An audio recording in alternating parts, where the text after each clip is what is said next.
नमस्कार भाइयों और बहनों, स्वागत है आपका जंगली मेडिसिन में। आज मैं आप सभी के लिए एक ऐसी आयुर्वेदिक औषधि लेकर आया हूं जिसकी महिमा उन महर्षियों ने भी स्वीकार की है जो शरीर विज्ञान और आयुर्वेद के चरम ज्ञान के धनी थे। ये कोई साधारण वनस्पति या आम दवा नहीं है। इसके पीछे हजारों साल का आयुर्वेदिक अनुभव, गहरी रसायन विद्या और अद्भुत योग है।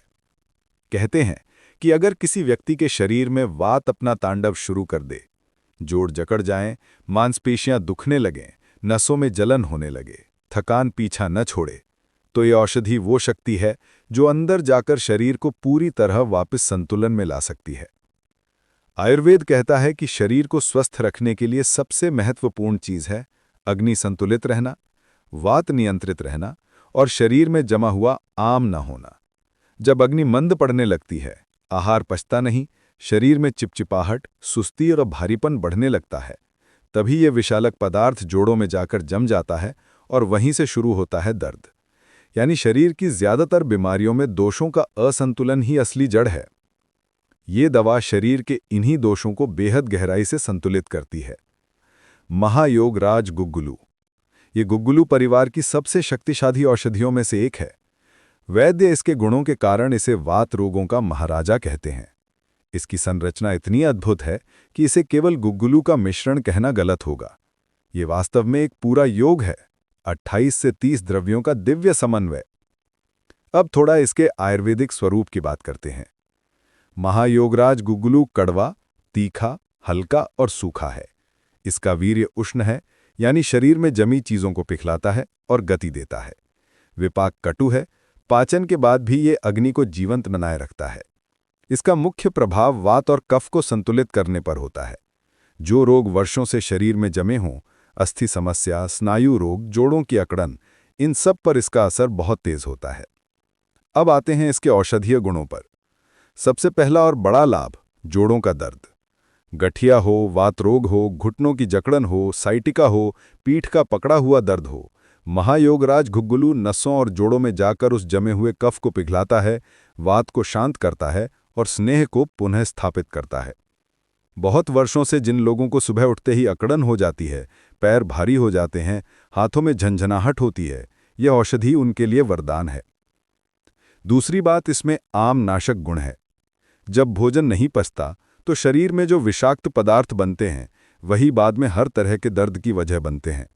महायोगराज गुग्गुलू उस आम को तोड़कर शरीर से बाहर निकालता है। यही वजह है कि इसे जकड़न, भारीपन, सुस्ती, गैस, अजीर्ण और कब्ज जैसी समस्याओं में बड़े आराम से उपयोग किया जाता है।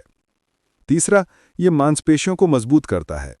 जिन लोगों को लंबे समय से कमजोरी है, हाथ पैर कांपते हैं, सिर भारी रहता है, ये औषधि उनके शरीर को अंदर से मजबूती देती है। नसों और मांसपेशियों में जो रिक्तता आती है उसे ये भरता है। चौथा, ये पाचन को सुधारता है। कई लोग हैं जिनको खाना खाने के बाद नींद आती है, शरीर सुस्त हो जाता है, गैस बनती है, पेट फूलता है, उनके लिए ये एक अद्भुत दवा है। अब थोड़ा आधुनिक विज्ञान की बात कर लेते हैं। कई शोधों में पाया गया है कि गुग्गुलू में anti inflammatory, anti arthritis, antioxidant और एंटी माइक्रोबियल गुण होते हैं। महायोगराज गुग्गुलू शरीर में सूजन कम करता है, रक्त प्रवाह बढ़ाता है और टॉक्सिन्स को बाहर निकालता है। इसमें मौजूद लोह मंडूर, त्रिफला, त्रिकटु, अश्वगंधा, गोक्षुर आदि घटक पूरे शरीर को पुनः ऊर्जावान बनाते हैं। अब बात करते हैं मात्रा की। आमतौर पर 1 से 2 गोलियां सुबह और 1 से 2 गोलियां शाम को गुनगुने पानी या दूध के साथ दी जाती हैं, लेकिन मात्रा शरीर की प्रकृति और रोग की अवस्था के अनुसार बदलती है। कभी भी स्वयं से मात्रा तय न करें, वैद्य की सलाह से लें। जिन्हें तेज पित्त, बहुत गर्मी, अल्सर, रक्तस्राव या गर्भावस्था है, उन्हें यह औषधि वैद्य की देखरेख में ही लेना चाहिए, क्योंकि यह उष्ण प्रकृति की दवा है और अधिक मात्रा पित्त बढ़ा सकती है। अब आपकी बारी। क्या आपने महायोगराज गुग्गुलू का प्रयोग किया है? आपके यहाँ इसे किस नाम से जाना जाता है और किस समस्या में उपयोग किया जाता है? कमेंट में जरूर लिखें ताकि ये ज्ञान जन जन तक फैल सके। और हां, अगर ये औषधि आपको आपके आसपास नहीं मिल रही है तो इसे आप ऑनलाइन भी खरीद सकते हैं। वीडियो का डिस्क्रिप्शन जरूर चेक करें। याद रखें, हो सकता है आप किसी औषधि को गलत समझकर उपयोग कर लें या मात्रा में गलती कर दें। इसलिए किसी भी आयुर्वेदिक दवा का उपयोग करने से पहले किसी वैद्य या आयुर्वेदाचार्य से परामर्श अवश्य लें। ये सारी जानकारी केवल आपके शैक्षणिक उद्देश्य के लिए है। उम्मीद करता हूं आज की जानकारी आपके लिए लाभकारी रही होगी। फिर मिलते हैं एक नई जानकारी के साथ एक नई वीडियो में। तब तक के लिए नमस्कार। जय आयुर्वेद।